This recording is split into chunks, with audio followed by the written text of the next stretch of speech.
বিকেলের শেষ আলো। দিজা মজুমদার গল্পরাত। পর্ব ১।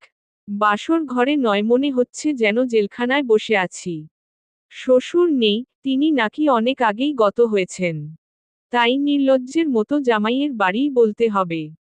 নির্লজ্জ বলছি কারণ আমি কখনো আমার আম্মু, দাদি, নানিকে জামাইয়ের বাড়ি বলতে শুনিনি। আসলে ছোটবেলা থেকেই একটা কথা শুনে বড় হয়েছি, স্বামীর নাম মুখে আনতে নেই। কি জানি এমন অদ্ভুত কথা কে বের করল। তবে আমি তাদের মতো এমন আজব কথার্থা মানতে বড্ড নারাজ। অন্য সব মেয়েদের গা ভর্তি গহনা থাকে আর আমার গা জড়িয়ে আছে কালো বোরকা, নিকাব আর মোজা। আমি মোটামুটি ধার্মিক পরিবারের মেয়ে। পর্দার আড়ালেই জীবন কেটেছে। তবে পুরোপুরি পর্দা করা শুরু হয়েছিল অনার্স পড়াকালীন। ইচ্ছে ছিল ধার্মিক কোনো পরিবারেই বউ হয়ে আসব। হলোও তাই। কিন্তু শুনেছি আমার জামাই এবং তার পরিবার আমাদের চেয়েও অনেক বেশি ধার্মিক। তাই পর্দা নিয়ে কড়াকড়ি অনেক বেশি। কিন্তু তা বলে বাসর ঘরেও বোরকা পরে থাকব। এখানে তো নন মাহরাম কেউ নেই। তাহলে কেন একজনও এলো না আমাকে পোশাক বদলে সহযোগিতা করতে? এমন প্রশ্ন করতেই মনে পড়ল আমার জামাই নাকি একমাত্র ছেলে। তার কোনো ভাইবোন নেই। দরজায় শব্দ হলো। নিশ্চয়ই কেউ ঘরে ঢুকছে। আমি একটু নড়েচড়ে বসে ধীরে ধীরে চোখ তুলে দেখার চেষ্টা করলাম। কিন্তু তার আগেই শুনতে পেলাম, যতক্ষণ না অনুমতি দিব, ততক্ষণ আমার দিকে তাকাবেন না। মানে কি? এটা আবার কেমন কথা? বোঝা যাচ্ছে ইনি আমার সদ্য বিয়ে করা স্বামী, যেহেতু বাসর ঘরে প্রবেশ করেছেন। আমি তার পেট অবধি দেখতে পেয়েছিলাম। শেরওয়ানি পরা। তাই আন্দাজ করতে অসুবিধা হয়নি। কিন্তু এমন শর্ত দেওয়ার মানে তো ঠাউর করতে পারলাম না। বিছানার ওপর এক সেট কাপড়চোপড় রেখে বললেন, পোশাক বদলে অজু করে আসুন। কিন্তু আমি তাকাবো না কেন? প্রশ্নটা না করে পারছিলাম না। আর আমি একটু বাচাল টাইপের মেয়ে। ঠোঁট কাটা স্বভাবের, এ নিয়ে এতগুলো বছরে সবার যে কত অভিযোগ শুনেছি। আমার বান্ধবী সুবর্ণা তো একবার সবার সামনেই আমাকে জিজ্ঞেস করেছিল, তোর মুখে কি জীবনেও মধু পড়ে নাই? সত্যি বলতে মধু তেমন পড়েনি, কারণ মিষ্টি জাতীয় খাবার আমার দুই চোখে বিষের মতো লাগে, অথচ হাস্যকর ব্যাপার হলো আমার নাম মিষ্টি। বিয়ের আগে ছবি পাঠানোর পর যখন দেখেননি, তাহলে এখন আমি অনুমতি না দিলে দেখা নিষেধ। বিয়ের আগে সত্যিই আমাকে পাত্রের ছবি দেখানোর চেষ্টা চলেছিল। আম্মু নিজে পাত্রের ছবি নিয়ে বলেছিলেন, আমাদের সবার তো মাশাআল্লাহ পছন্দ হয়েছে। তুমিও একবার দেখে নাও। শরীয়ত মতে, পাত্র পাত্রী বিয়ে আগে নিজেদের দেখে শুনে নেওয়ার বিধান আছে। সমস্যা হবে না। কিন্তু না, আমি তো মহাপণ্ডিত। তাই মহান হতে আর বিজ্ঞের পরিচয় দিতে বলেছিলাম, না আম্মু। তোমাদের পছন্দই আমার পছন্দ। আমার কোনো আপত্তি নেই। এখন এসব মনে পড়তেই ইচ্ছে করছে নিজের গালে ঠাস করে দুইটা চড় মারি। যাই হোক, আমি তার সাথে কথা বাড়ালাম না, যদিও ভেতরে ভেতরে আমার যৎসামান্য রাগ হচ্ছে। কিন্তু নিঃশব্দে কাপড়চোপড় নিয়ে ওয়াশরুমে ঢুকে পড়লাম। ফুল হাতার কালো রঙের সালোয়ার কামিজ। চুমকি বসানো খুব সুন্দর একটা ওড়না। কিছুক্ষণ এগুলোর দিকে তাকিয়ে থেকে রাগটা কেমন মিয়ে গেল, কারণ কালো রং আমার ভীষণ পছন্দের। অজু করে বের হতেই শুনতে পেলাম, এবার বিছানায় বসুন। আপনার সাথে কিছু কথা আছে। কিন্তু আমার দিকে তাকাবেন না, আর আমি কথা শেষ না করা পর্যন্ত আমাকে কোনো প্রশ্ন করবেন না। ঠিক আছে। কিন্তু কথা শেষ হলে কি প্রশ্ন করতে পারি? ওয়াশরুমের বাইরে দাঁড়িয়েই প্রশ্নটা করলাম। আসলে তাকে দেখার জন্য বড্ড ছটফট লাগছে। আবার আমি বেশিক্ষণ চুপ করেও থাকতে পারি না। কথা বলতে আমার অনেক ভালো লাগে, অথচ আমাদের ধর্ম বলে, নীরবতাও পুণ্যের কাজ। কিন্তু আমি যে হাজার চেষ্টায়ও চুপ থাকতে পারি না। আগে বিছানায় এসে বসুন। গলার স্বরে একটু যেন গম্ভীরতা ভেসে উঠল। কথা বাড়ালাম না। চুপচাপ বিছানায় গিয়ে বসে পড়লাম। একটু দূরত্ব রেখে তিনিও বিছানায় বসলেন।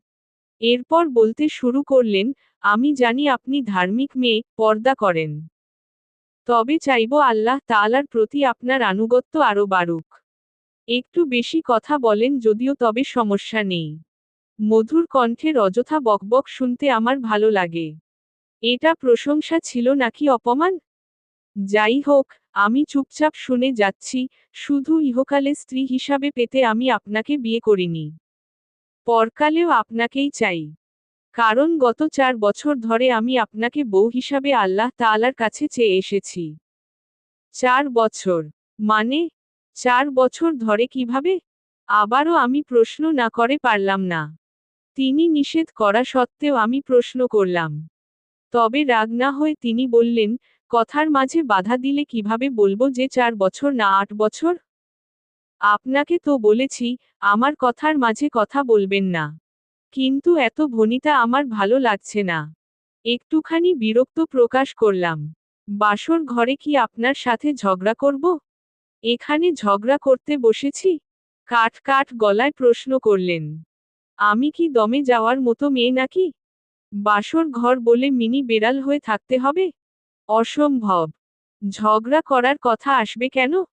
আপনি সোজাসাপটা কথা না বলে আমার কৌতূহল বাড়াচ্ছেন। এরপর চেহারা দেখতেও মানা করেছেন। আমার ধৈর্যশক্তি ভীষণ কম। আর ঘুমও পাচ্ছে। বেশ দায়সারা ভাব নিয়ে আমি কথাগুলো বললাম। আপনার মাথায় কি আগেই সমস্যা ছিল নাকি আমার সাথে বিয়ে হওয়ার জন্য সমস্যা শুরু হলো? চুপচাপ আমার কথা কি শুনবেন? নাকি আপনার হাত পা আর মুখ বেঁধে এরপর কথা শোনাবো? ম্যানেজমেন্ট নিয়ে পড়তে চেয়েছিলাম। কিন্তু আপনি কি করলেন? না, ইকোনমিক্স নিয়ে অনার্স করবেন। পরিহাসের সুর পেলাম তার কথায়। আমার ইকোনমিক্সে অনার্স করা নিয়ে আপনার সমস্যা কোথায়? আর আমি তো আপনাকে ম্যানেজমেন্ট নিয়ে অনার্স করতে মানা করিনি। মানা করব কিভাবে? বিয়ে হওয়ার পরও যার চেহারা দেখিনি তাকে 4 বছর আগে কিভাবে ম্যানেজমেন্টে অনার্স করতে মানা করব? আমি তার কোনো কথাই বুঝতে পারছি না। কি সব বলছে আল্লাহ সুবহানাহু ওয়া তাআলা ভালো জানেন। এদিকে আমার সত্যি খুব ঘুম পেয়েছে। বিয়ের আগে আপনি আমাকে দেখেননি? না। আম্মু ছবি নিয়ে গিয়েছিল। আমি মানা করে দিয়েছিলাম। আপনি তো জানেন যে আমি আপনাকে না দেখেই বিয়ে করেছি। জি না। আপনি আমাকে গত 4 বছর ধরে চোখ দিয়ে গিলে খেয়েছেন। এত পরিমাণ দেখেছেন যে বাকি জীবন না দেখলেও চলবে। নাউজুবিল্লাহ। এ কেমন ব্যবহার আপনার? সদ্য বিয়ে করা বউয়ের সাথে মুমিন বান্দা এমন করে কথা বলে। জ্ঞান দিবেন না। বুঝেছি, আপনার সাথে মিষ্টি মিষ্টি সংসার করা আমার দ্বারা হবে না। একে তো বাচাল তারপর তেতো ছেয়ে আছে কথাবার্তায়। আপনার নাম মিষ্টি কে রাখলো বলুন তো? আমার এত সুন্দর একটা মুড আলহামদুলিল্লাহ ছিল। কত কিছু সাজিয়ে রেখেছিলাম আজকের রাতের জন্য। কিন্তু আপনি, আমি কি?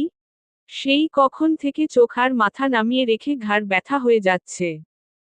আর আপনি আমার সাথে এমন ব্যবহার করছেন। কি করেছি আমি? একটু প্রশ্ন করেছি বলে এত কথা শোনাচ্ছেন? মিষ্টি মিষ্টি সংসার করা হবে না মানে কি? আচমকা তিনি আমার চিবুক আলতো করে উপরে তুলে বললেন, মিষ্টির সাথে মিষ্টি সংসার করলে ডায়াবেটিস হয়ে যাবে। ঝাল ঝাল সংসার করতে হবে। 24 ঘন্টার মধ্যে 23.5 ঘন্টা কথা কাটাকাটি আর আধ ঘন্টা, বউ তোমাকে ভালোবাসি। এ কি আপনি এখানে? বিকেলের শেষ আলো। দিজা মজুমদার গল্পরাত। পর্ব 2। এই প্রথম আমি তার মুখ দেখতে পেলাম। কিন্তু এই চেনা মুখ তো আমি জীবনের প্রথম দেখছি না। আর এই মুখ দেখার আশায় কি ছিলাম আমি? হাজারো প্রশ্নে বিস্ময়ের অন্ত রইল না আমার। এদিকে আমি লো প্রেশারের পেশেন্ট। আচমকা চমকে যাওয়ার ব্যাপারটা সহজে হজম করতে পারি না। ফলস্বরূপ আমার দৃষ্টি ক্ষীণ হয়ে আসছে, মাথা সহ সমস্ত শরীর যেন অসাড় হয়ে যাচ্ছে। নিজের দেহের ওপর কাবু রইল না আমার। কিন্তু যখন নিয়ন্ত্রণ হারিয়ে ফেললাম, তখন কোথাও ধাক্কা খেয়ে থেমে গেলাম। একটু একটু জ্ঞান থাকায় শুনতে পেলাম, মিষ্টি? কি হয়েছে? শরীর খারাপ করেছে? আমি চোখ বুজে বুঝতে পারলাম, জীবনের প্রথম আল্লাহ সুবহানাহু ওয়া তাআলা আমাকে পবিত্র এক আবাসস্থলে মাথা গোজার ঠাঁই দিয়েছেন। যার সাথে আমার রক্তের কোনো সম্পর্ক নেই, যে একজন পুরুষ, সকালেও যে কিনা আমার জন্যে নন মাহরাম ছিলেন। আর এখন সেই পুরুষ আমার জন্য পবিত্র আবাসস্থল, আলহামদুলিল্লাহ। অবচেতন মনেও আমি তার গায়ে মেশানো আতরের গন্ধে আবেশিত হলাম। পবিত্র ঘ্রাণ এবং স্পর্শে বিমোহিত হলাম। এদিকে আমার থেকে সাড়াশব্দ না পেয়ে সে ব্যস্ত হয়ে বারবার জানতে চাচ্ছেন, কি হয়েছে? খুব খারাপ লাগছে? মিষ্টি? মিষ্টি?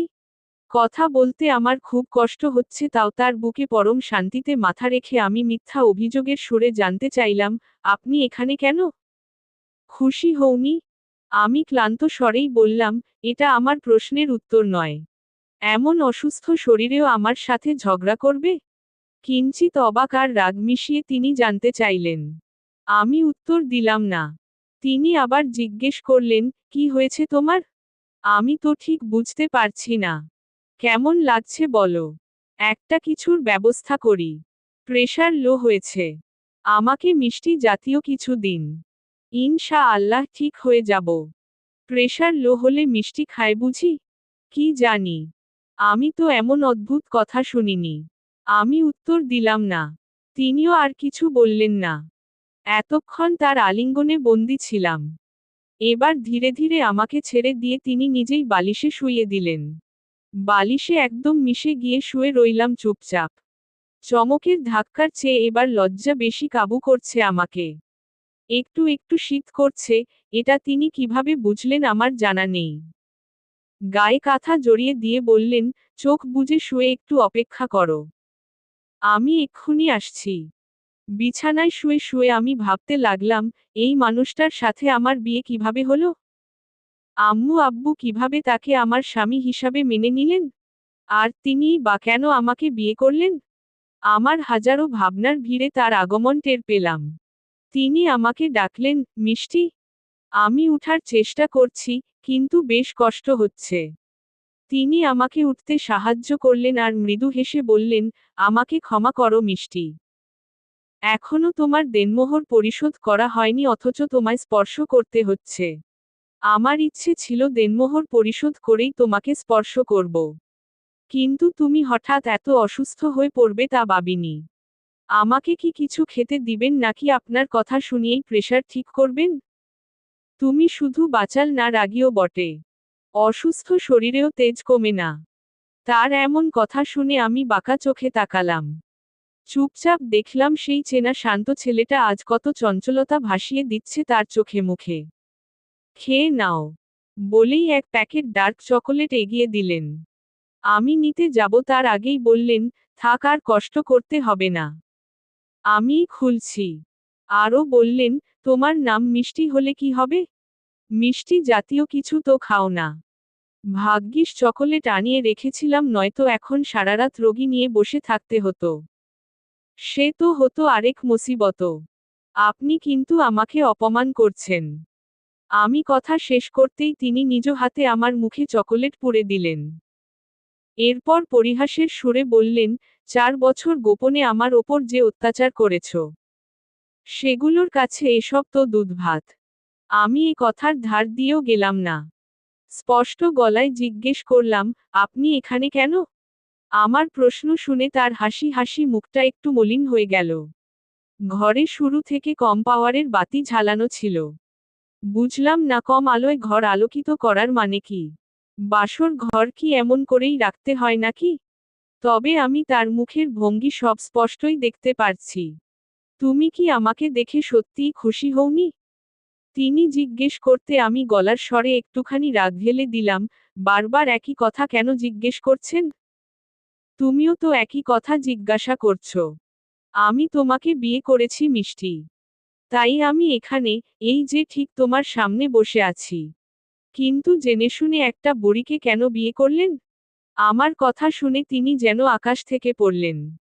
বিস্ময় চোখ গোল গোল করে বললেন, বুড়ি? কে বুড়ি? কাকে বুড়ি বলছো? অভিনয় করছেন আমার সাথে? কেন আপনি জানতেন না?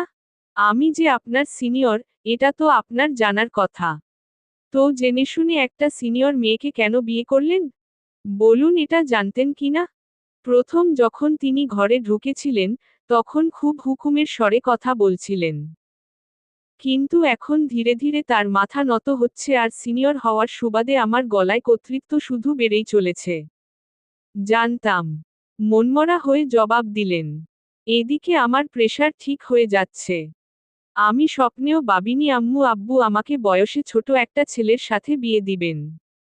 জেনেও কেন আমাকে বিয়ে করলেন? পূর্ণ দৃষ্টিতে আমার দিকে তাকিয়ে বললেন, প্রতিশোধ নিতে। প্রতিশোধ? কিসের প্রতিশোধ? সেটা সময় হলেই জানতে পারবে। তিনি ভনিতা শুরু করলেন। আমার মাথায় রাগ চেপে বসল। আমি আন্দাজের ওপর বলে বসলাম, সময়ের অপেক্ষা আমি করতে পারবো না।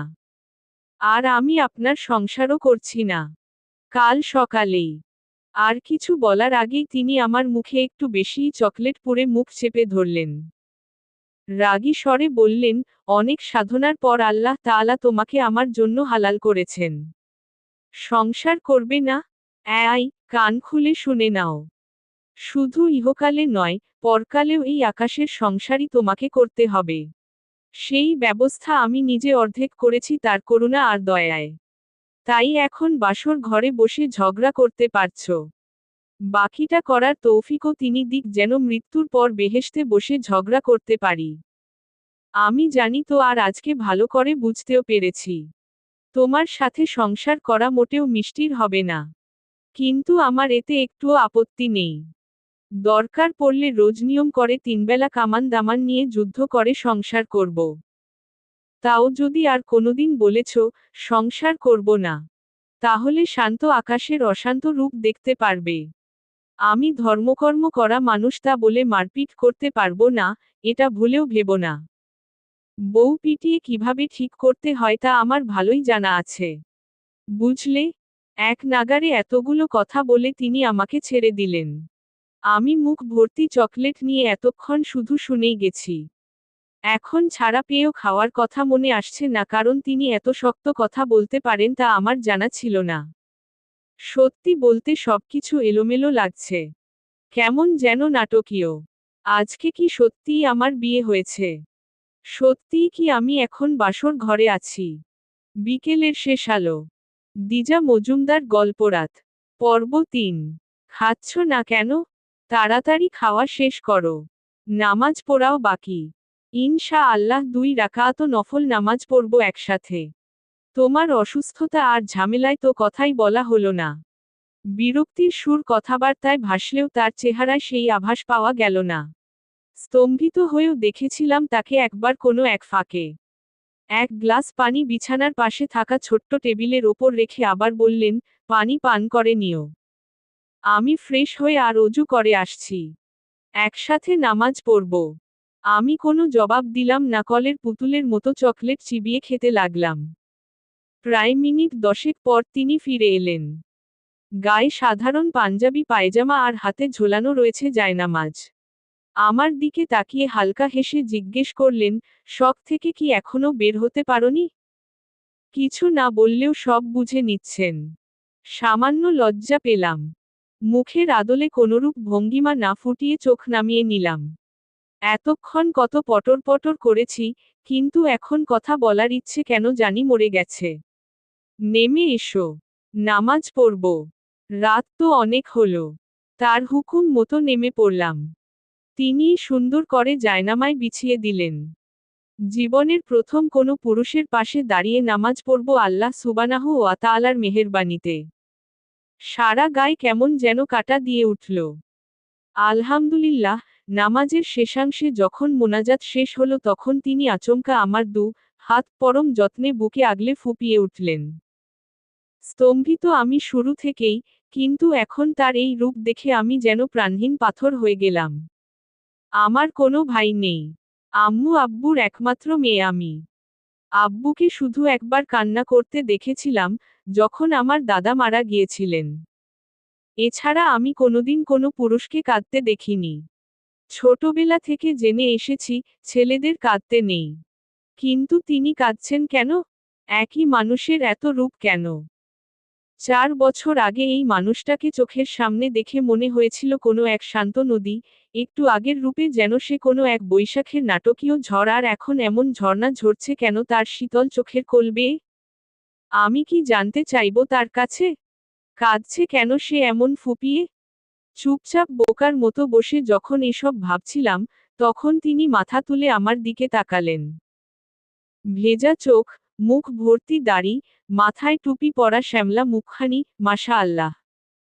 আম্মু আব্বুর পর আরও একটা পবিত্রতা ছড়িয়ে থাকা মুখ দেখার সৌভাগ্য আল্লাহ সুবহানাহু ওয়া তাআলা করে দিলেন আমাকে।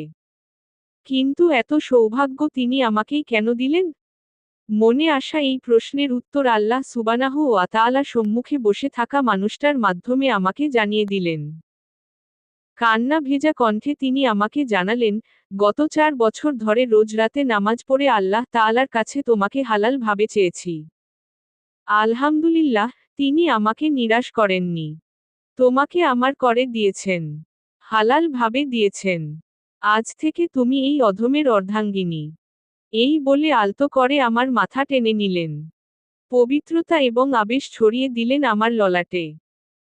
আমি আবেশিত হলাম ভীষণভাবে, কিন্তু মনে মনে আল্লাহ সুবহানাহু ওয়া তাআলার কাছে জানতে চাইলাম, হালাল সম্পর্কে এত আবেশ আর অনুভূতি ছড়িয়ে থাকা সত্ত্বেও কেন আমাদের মনে হারাম সম্পর্কের মোহ জন্ম নেয়?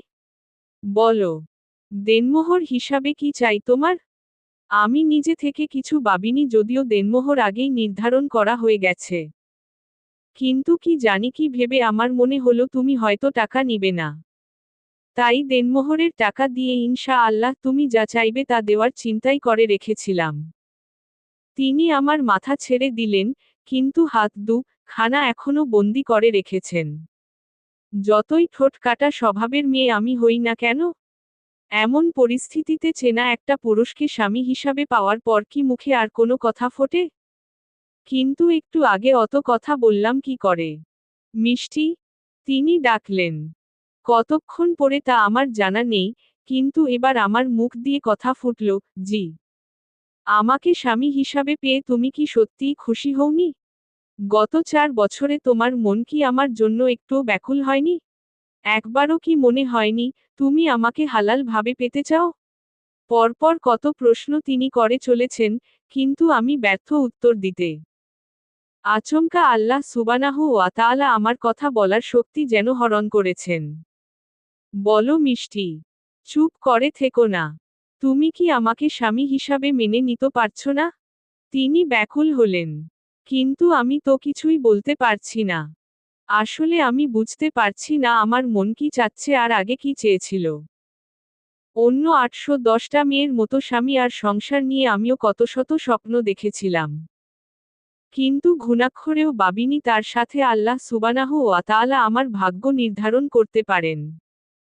তিনি যে মহান, তার চেয়ে বেশি আর কে জানবেন? তাই না জানাই স্বাভাবিক। কেন ছবি দেখলে না বিয়ের আগে? আমি তো তোমাকে কোনরূপ ধোঁকা দিইনি।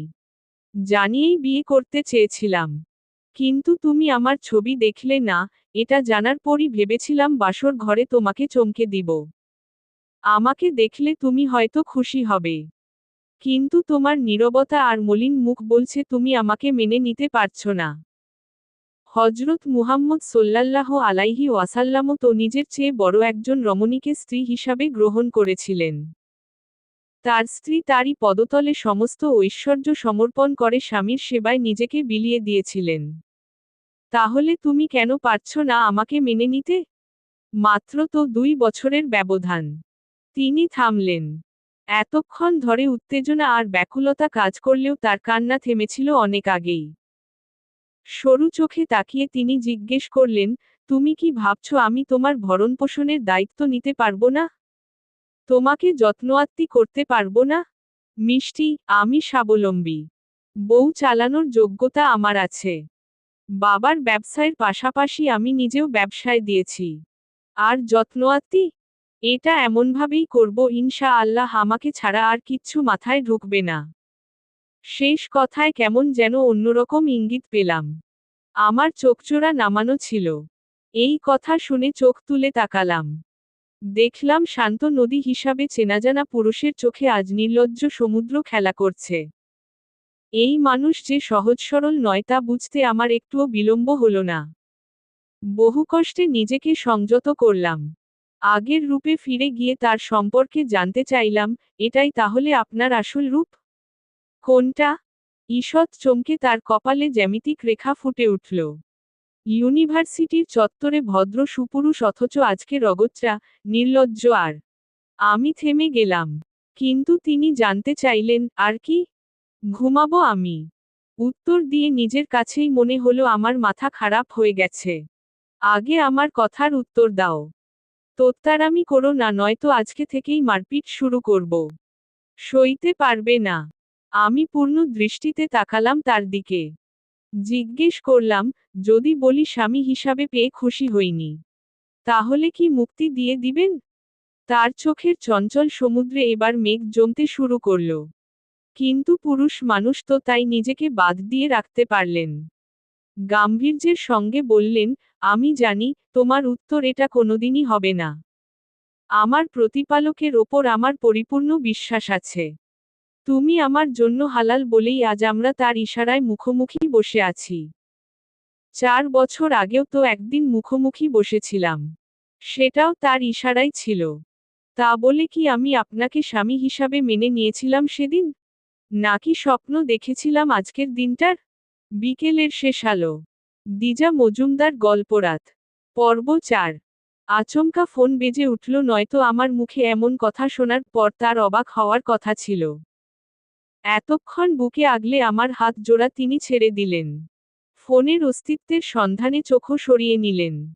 উঠে গেলেন ফোনের কাছে। তিনি চলে যেতে আমিও উঠে পড়লাম। বিছানার এক কোণে বসে তাচ্ছিল্যের সুরে বলে উঠলাম, এত রাতেও আপনার কল আসে, তাও আবার বিয়ের দিনে। ফোনের টোন অনেক আগেই থেমে গিয়েছিল। তিনি বন্ধ করে ফেলেছিলেন। তবে ফোনে যেন কি করছিলেন। আমার কথা শুনে একটু অন্য চোখেই তাকালেন। জিজ্ঞেস করলেন, স্বামী হিসাবে মানতে আপত্তি, তাহলে রাতে কল আসে কি আসে না তা নিয়ে সমস্যা কেন হচ্ছে? মানি কি মানি না তা নিয়ে আমি কিন্তু স্পষ্ট করে কিছু বলিনি। একটু ভাব যেন ভেসে উঠল আমার গলার স্বরে। নিজেই খানিকটা চমকে উঠলাম এমন বাক্য খরচ করে। তা কেন স্পষ্ট করবে? তোমরা মেয়েরা বরাবরই ভনিতা করতে পছন্দ করো। আবার দোষ হয় আমরা নাকি ভনিতা করি। মনে মনে একটা ছেলেকে স্বামী মেনে বসে থাকলেও এমন একটা ভাব করো যেন তাকে চেনই না। আর এই যে শোনো, আমাকে কেউ কল করেনি। এটা আমার ঘুমানোর সময়। তাই অ্যালার্ম বেজেছে। না জেনে অহেতুক মন্তব্য করা যে আল্লাহ তাআলা পছন্দ করেন না তা কি জানো না? একটু থতমত খেয়ে গেলাম। কিছুই বললাম না। চোখ নামিয়ে নিলাম। তিনি আরও একটু সময় নিয়ে কি সব করলেন, এরপর বিছানায় বসে চট করে আমার খানা হাত টেনে নিয়ে কিছু চুড়ি পরিয়ে বললেন, আপাতত এগুলো দিলাম। দেনমোহরের হিসাব নিকাশ পরে করতে হবে। অনেক রাত হয়েছে। ঘুমিয়ে পড়ো। কাল সকালে তোমার সাথে বৈঠক হবে ইনশাআল্লাহ। আমাকে স্বামী না মেনে কই যাও সেটাই দেখব সকালে। জায়নামায় বসে যেমন আমার মাথা টেনে নিয়েছিলেন, তেমন আবারও মাথা টেনে নিলেন পরম যত্নে। কপালে আরও একবার পবিত্র স্পর্শ এঁকে দিয়ে কাতর গলায় বললেন, আল্লাহ তাআলার করে দেওয়া এই হালাল সম্পর্কে আপত্তি করো না মিষ্টি। আমি তোমাকে আমার বুকে আগলে রাখব। তোমার জান এবং ইজ্জতের হেফাজত করব ইনশাআল্লাহ। 2 হাত ভরে আল্লাহ তাআলার কাছে দুজনের জন্য জান্নাত কামনা করব, যেন ইহকাল এবং পরকাল দুইখানেতেই আমাদের মিলন হয়। আমার 4 বছরের চাওয়াকে অন্য পাওয়ায় রূপ দিও না, মিষ্টি। সারারাত ভেবে আমাকে এমন কথা শুনিও না যা আমার অন্তর সইতে পারবে না। ভালোবাসে বউ। আকাশ তোমাকে আকাশের মতোই ভালোবাসে। স্তম্ভিত আমি আমার মতোই বসে রইলাম। প্রতিবার তার কথায় কেমন যেন বাকরুদ্ধ হয়ে যাই। তিনি আমার থেকে উত্তরের আশা করলেন না, হয়তো বুঝতে পেরেছেন কিছু বলার মতো পরিস্থিতিতে আমি এখন আর নেই। আমাকে একা বসিয়ে নিজের মতো করে বালিশ নিয়ে শুয়ে পড়লেন। তবে আমার উদ্দেশ্যে একবার বললেন, বসে থেকো না। ঘুমিয়ে পড়ো। ফজরের নামাজ কাজা করলে কিন্তু কাল থেকেই যুদ্ধ শুরু করে দিব। আমি কোনো জবাব দিলাম না, তেমনি চুপ করে বসে রইলাম। কতক্ষণ বসে রইলাম জানি না। তবে একা একা আর বসে থাকতে ভালো লাগছে না। এদিকে ঘুমানোর ইচ্ছেটাও কোথায় যেন হারিয়ে গেছে। অনিচ্ছা সত্ত্বেও আমি শুয়ে পড়লাম। জীবনের প্রথম কোনো পুরুষের পাশে একই বিছানায় মাথা রাখলাম যার সাথে রক্তের কোনো সম্পর্ক নেই আমার। ঘরের নিভু নিভু আলোতে আমি ঘাড় ঘুরিয়ে তার মুখখানা দেখলাম। ঘুমিয়ে গেছেন। বড় শান্ত আর মায়াভরা মুখ। মাশাআল্লাহ। এই মুখটা দেখতে গিয়েই তো 4 বছর আগে হাঁটুতে খুব চোট পেয়েছিলাম। রক্ত ঝরেছিল সামান্য, কিন্তু ক্ষতের চিহ্ন রয়ে গেছে স্মৃতি নাড়া দিতে। 4 বছর আগে। অক্টোবর মাস। ভুল বললাম। বলতে হবে অক্টোবর রেইন। অঝোরে বৃষ্টি হচ্ছে। আমি টানা 2 বছর পড়াশোনায় বিরতি দিয়েছিলাম।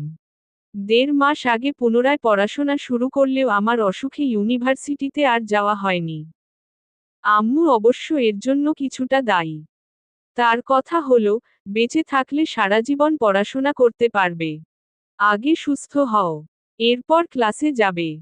হাসপাতাল আর ফার্মেসি করে করে তো আমার জানটা বের করে নিলে। আর ছোটাছুটি করতে পারবো না বাবা। এবার আমাকে রেহাই দাও। আমার জ্বর। সাধারণ জ্বর নয়। কি হয়েছে তা স্পষ্ট করে কেউ আমাকে বলেনি। ফাইলপত্তরও দেখতে দেয়নি। তাই আমি জানি না আমার আসলে কি হয়েছিল। তবে আল্লাহ সুবহানাহু ওয়া তাআলার মেহেরবানিতে এখন সুস্থ আছি। তাই তো বৃষ্টি ভেজা পথ মারিয়ে ইউনিভার্সিটিতে যেতে পারছি, আলহামদুলিল্লাহ। ক্লাসে পৌঁছাতে গিয়ে আমার বোরকা নিচের দিকটা একদম ভিজে গেছে। 6 মাস হয়নি আমি বোরকা পরা শুরু করেছি। এখনো পুরোপুরি পর্দার আড়ালে যেতে পারিনি। অল্প স্বল্প করে নিজেকে ফিরিয়ে নিচ্ছি আল্লাহ সুবহানাহু ওয়া তাআলার পথে। আসলে অসুস্থ হওয়ার পর আমার মাঝে অনেক পরিবর্তন এসেছে। এখন নিয়মিত নামাজও পড়ার চেষ্টা করি, কোরআন তেলাওয়াত করি। তবে পর্দায় খামতি আছে এখনো। বোরকা পরলেও হিজাব পরে মুখ মাস্ক দিয়ে ঢেকে রাখি। এভাবে পর্দা হয়? এমন প্রশ্ন আমার মনে এলেও খুব একটা ভাবা হয়নি। ক্লাসে ঢুকে ব্যাগপত্র রেখে ওয়াশরুমে চলে এলাম। নিজেকে ভদ্রস্থ করতে মিনিট 5 সময় নিলাম। এরপর বের হতেই একটু থেমে গেলাম। পায়জামা, পাঞ্জাবি আর টুপি পরা একটা ছেলে চোখ নামিয়ে খুব শান্ত মেজাজ নিয়ে হেঁটে আসছে। আমাদের ইউনিভার্সিটি জেলার মধ্যে মোটামুটি সবচেয়ে দামি শিক্ষা প্রতিষ্ঠান। এমন জায়গায় এত সাধারণ আর ধার্মিক ছেলে দেখে একটু চমকাতেই হলো। তাকে দেখে হাঁটতে গিয়ে বারান্দায় অনিয়মে রাখা টেবিল খেয়াল করিনি। যা হওয়ার তাই হলো। এমন জোরে হাঁটুতে আঘাত লাগলো ব্যথায় একদম কুঁকিয়ে উঠলাম। হাঁটুতে হাত বুলিয়ে যখন ওপরে তাকালাম, তখন অন্য ছাত্রছাত্রীদের ভিড়ে তাকে আর দেখতে পেলাম না। কি জানি কেন? তবে কয়েক সেকেন্ড তাকে একটু খোঁজাখুঁজি করলাম। পেলাম না। মাস্কের আড়ালে একটু বিষাদের হাসিতে মত্ত হয়ে ভাবলাম, ধুত। কোথাকার কে তাকে খুঁজে আমার কি লাভ? ক্লাসে অন্যমনস্ক হয়ে ঢুকলাম। নিজের আসনে বসার পর মন কেমন যেন উসখুস করে উঠল। একটু ঘাড় ঘুরিয়ে তাকাতে গিয়ে প্রায় আঁতকে উঠলাম। মনে মনে বললাম, এ কি? এই ছেলে এখানে কি করছে? আমার ধাতস্থ হতে একটু সময় লাগলো। বরাবরই চমকে উঠলে নিজেকে সামলাতে একটু সময় লাগে। আমার ডান দিকের দুটো আসন পরেই ছেলেটা চুপচাপ বসে ফোনে কি যেন করছে। মনে মনে একটু হেসে উঠলাম, যাকে আমি খুঁজলাম সারা দুনিয়ায়, সে এসে বসে আছে আমার আঙিনায়। আমাদের ক্লাস চলছে। আচমকা ম্যাডাম ঘোষণা করলেন, এখন সবাইকে গ্রুপ ওয়ার্ক করতে হবে। 4 জন মিলে একটা করে গ্রুপ করে গোল হয়ে বসে যাও। আমাদের ক্লাসরুমের চেয়ারের সাথে একটুখানি টেবিলের মতো জোড়া দেওয়া। ফলে সহজেই নাড়াচাড়া করা যায়। সবাই আমরা গ্রুপ করে বসে পড়লাম। আমার গ্রুপে আমরা 2 জন মেয়ে আর 2 জন ছেলে। আমি জানতাম এই সাবজেক্টে গ্রুপ ওয়ার্ক করতে হয়। তবে আজকেই করতে হবে তা জানা ছিল না। আমার কোনো প্রিপারেশনও নেই যেহেতু এতদিন ক্লাসে আসা হয়নি। আমার পাশে বসা মেয়ে যার নাম নিপা, তাকে ফিসফিসিয়ে জিজ্ঞেস করলাম, ম্যাডাম কি আগের ক্লাসে গ্রুপ ওয়ার্ক নিয়ে কিছু বলেছিল? আমার মতো ফিসফিসিয়েই নিপা জবাব দিল, না। হুট করেই আজকে করতে বললেন। অবশ্য প্রথম ক্লাসে বলেছিলেন একটা সারপ্রাইজ গ্রুপ ওয়ার্ক থাকবে। কিন্তু আজকেই সেটা, আমার কোনো আইডিয়া ছিল না। বিকেলের শেষ আলো। দিজা মজুমদার গল্পরাত। পর্ব 5। নিপার কথা শেষ হতেই আমি মনমরা হয়ে সামনে তাকালাম। বিরক্তিতে কপাল কুঁচকে আনমনে বলে উঠলাম, ধুত। এটা কিছু হলো। এর মাঝে সামনে তাকিয়ে চোখ সরিয়ে নিয়েছিলাম। কিন্তু আচমকা মনে হলো কি যেন দেখলাম। নিজের মনকে নিশ্চিন্ত করতে আবার তাকালাম। দেখলাম, একজোড়া শান্ত চোখ আমাকে দেখছে। কিন্তু দেখার এই সময়টা দীর্ঘ হলো না। হয়তো বা লজ্জায় কাবু হয়ে চোখজোড়া নেমে গেল, নয়তো অন্য কোনো কারণ। তবে আমি নির্লজ্জের মতো দেখতে লাগলাম। দূরত্ব থাকলেও মুখোমুখি একটা ছেলের সামনের বসে আমার মাঝে জোরতা কাজ করল না। আমি নিভৃতে যেন একটা মায়াময় মুখ অবলোকন করলাম। এটাই সেই ছেলে যাকে দেখতে গিয়ে একটু আগে ব্যথায় জান বেরিয়ে যাচ্ছিল প্রায়, এটাই সেই ছেলে যাকে আমার ডান পাশে বসে থাকতে দেখে অবাক হয়েছিলাম। ছেলেটা আমার দিকে তাকালো কেন? এমন প্রশ্ন মনে কতবার করলাম, কিন্তু উত্তর পেলাম না। কারণ এমন হুজুর টাইপের ছেলে যে আমাকে অন্য চোখে দেখবে না তা আমার জানা আছে। তাছাড়া আমি সুন্দরীও নই। শ্যাম বর্ণের মেয়ে। মানুষ সৌন্দর্য বৃদ্ধি করতে কত কিছু করে। কিন্তু আমি আল্লাহ সুবহানাহু ওয়া তাআলার দেওয়ার সৌন্দর্য নিয়েই সন্তুষ্ট আছি, অন্য কোনো চেষ্টা আমার মাঝে আদৌ এলো না। যেমন তেমন করেই হোক গ্রুপ ওয়ার্ক জমা দেওয়া হলো। ম্যাডাম সবার রোল নম্বর অনুযায়ী নাম ধরে ডাকতে লাগলেন গ্রুপ ওয়ার্ক চেক করার জন্য। এই অছিলাই জানতে পারলাম ওই ছেলের নাম আকাশ হোসেন আর রোল নম্বরও ঠিক আমার পরেই। কিন্তু হলেই বাকি? এভাবে হাজারো প্রশ্নের ভিড়ে দিন চলতে থাকে। আমিও ক্লাস করি আর আকাশও ক্লাস করে। আমি তাকে মাঝেমধ্যে চোখের দেখা দেখে থাকি। কিন্তু সে আমাকে আর কখনো দেখেছে বলে আমার নজরে আসেনি। এদিকে ধীরে ধীরে আচমকা আমার মাঝে অজানা পরিবর্তন আসতে শুরু করে। আমি হিজাব ছেড়ে নিকাব পরা শুরু করি, হাত পাও কালো মোজার আড়ালে ঢেকে ফেলি। আকাশকে নিয়ে আমার মাঝে আর চিন্তা আসে না। এমনকি তাকে আর দেখতামও না, কারণ পর্দার আড়ালে পুরোপুরি চলে গিয়েছিলাম আমি। আর পর্দার কারণে আল্লাহ সুবহানাহু ওয়া তাআলার প্রতি আমার ভালোবাসা গাঢ় হচ্ছিল। ফলে ইহলৌকিক সংযোগ যেন কমতে লাগল। বর্তমান সময়ে মিষ্টি, এই মিষ্টি, কেউ আমাকে ডাকছে। কিন্তু কে ডাকছে তা বুঝতে পারছি না। ঘুমটা এত ভালো লাগছিল, কিন্তু ডাকাডাকিতে আর তো ঘুমানো যাচ্ছে না। আমাকে বরাবরই আম্মু ঘুম থেকে তোলে। তাই আন্দাজের ওপর আম্মুকেই প্রশ্ন করলাম, কি আম্মু? আম্মু না। কি গো, বলো। আর এখন থেকে, কি গো, হ্যাঁ গো, ও গো, বলার অভ্যাস করো। এমন কথা শুনে আমি বিরক্তি নিয়েই চোখ খুললাম। পুরোপুরি তাকাতে গিয়ে শোয়া থেকে উঠে বসলাম। পাঞ্জাবি আর টুপি পরা একটা পুরুষকে আচমকা ঘরের মধ্যে দেখে একটু চমকাতেই হলো। ঘুম ভাঙলে আমার সব কিছু মনে পড়তে একটু সময় লাগে। যেমন এখনো সময় লাগছে এই পুরুষ আর এই অচেনা ঘরকে চিনতে। ডেকে তোলার জন্য এখন আর আম্মু নেই। শাশুড়ি মা এখন সেই দায়িত্ব আমার ঘাড়ে বর্তে দিয়েছেন। শিগগির উঠো। ফ্রেশ হয়ে অজু করে এসো। আমাদের প্রথম ফজরের নামাজের সুন্নতটা একসাথে পড়ব ইনশাআল্লাহ।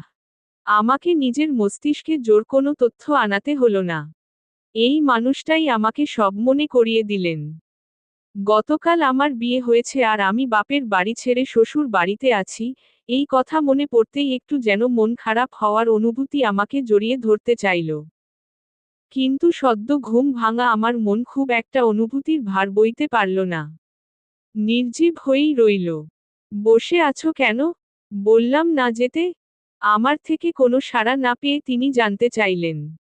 তবে তার করা দুটো প্রশ্নের ভিড়ে শাসনের ছোঁয়া পেতে আচম্বিতে আমার মেজাজ একটু খিটখিটে হয়ে গেল।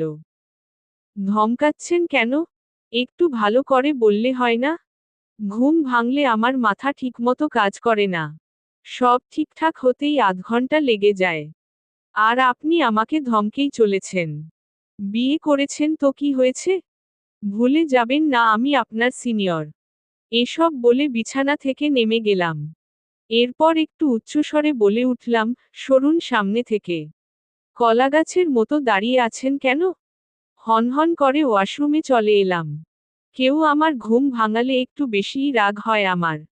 কি বলি আর না বলি, তার কোনো কাণ্ডজ্ঞান থাকে না। ওয়াশরুমে না চাইতেও একটু বেশি সময় কেটে গেল। আসলে তার সাথে সাতসকালে টিপিক্যাল বউদের মতো খিটখিট করে এখন সামনে দাঁড়াতে লজ্জা হচ্ছিল। আমি সামান্য দ্বিধা নিয়ে ভারী পায়ে বের হতে দেখলাম, তিনি জায়নামাজে বসে হাতের আঙুলে তাসবিহ পড়ছেন। আমাকে দেখে পড়া শেষ করে খুব সুন্দর করে হাসলেন।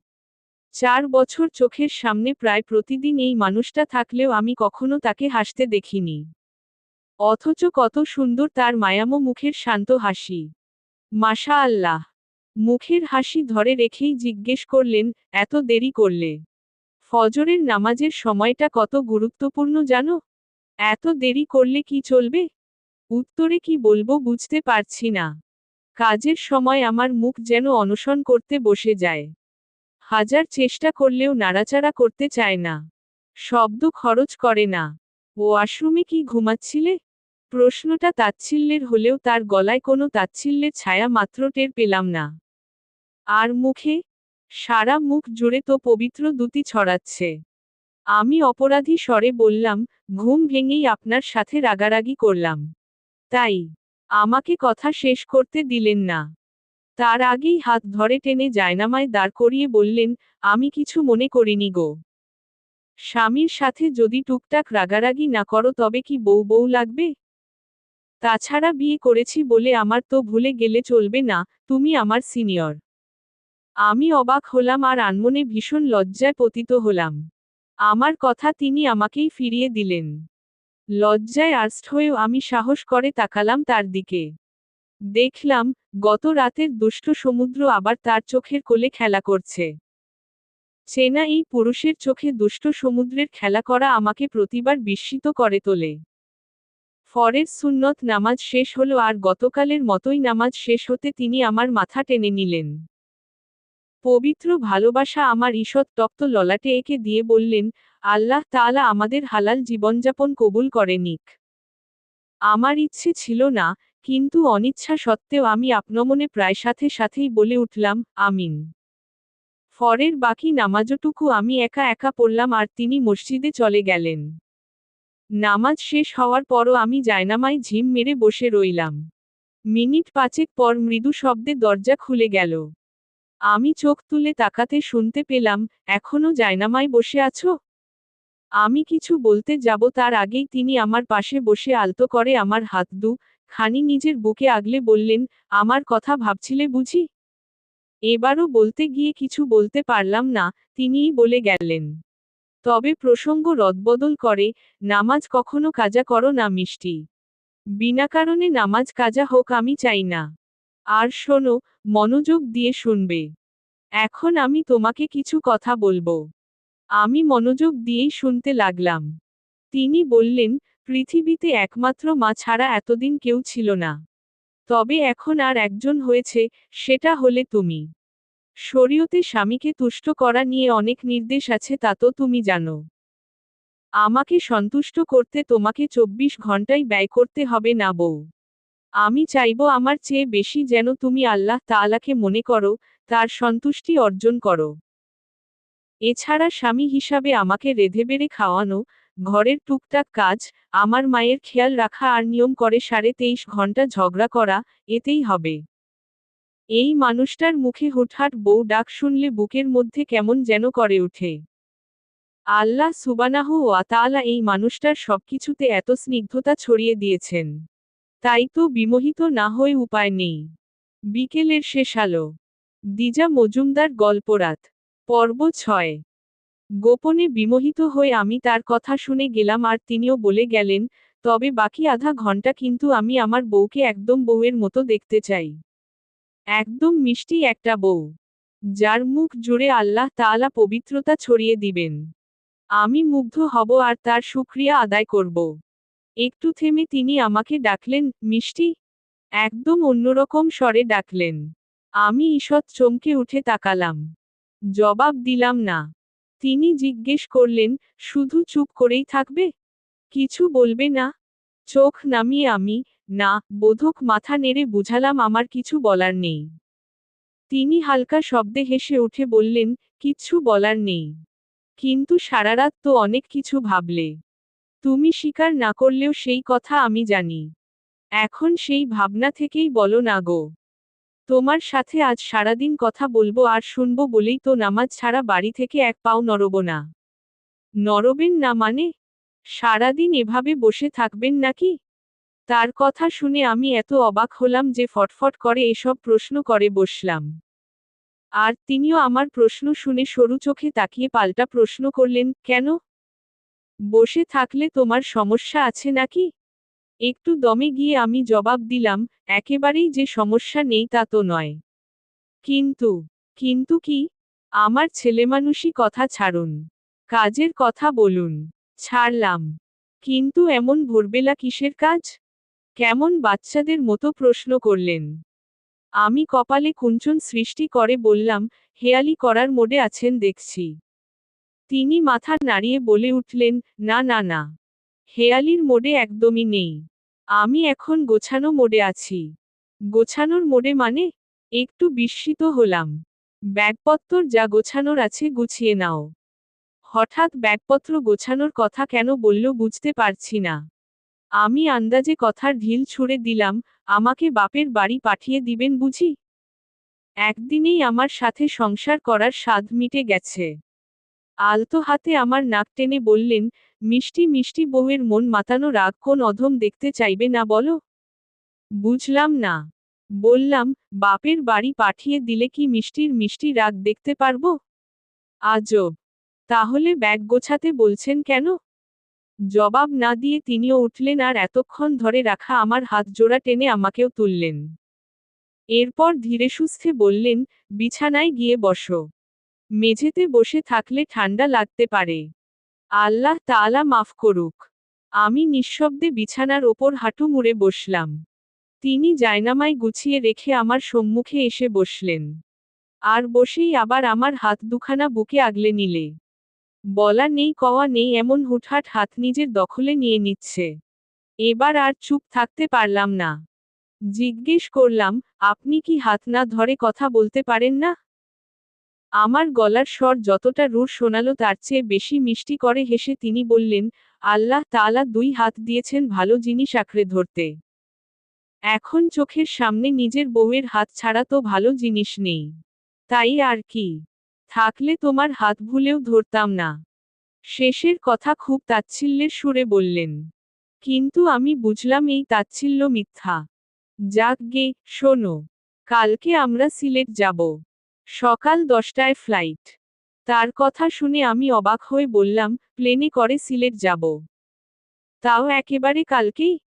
আমাকে অতিমাত্রায় অবাক হতে দেখে জিজ্ঞেস করলেন, যা বলি তাতেই এত অবাক হও কেন?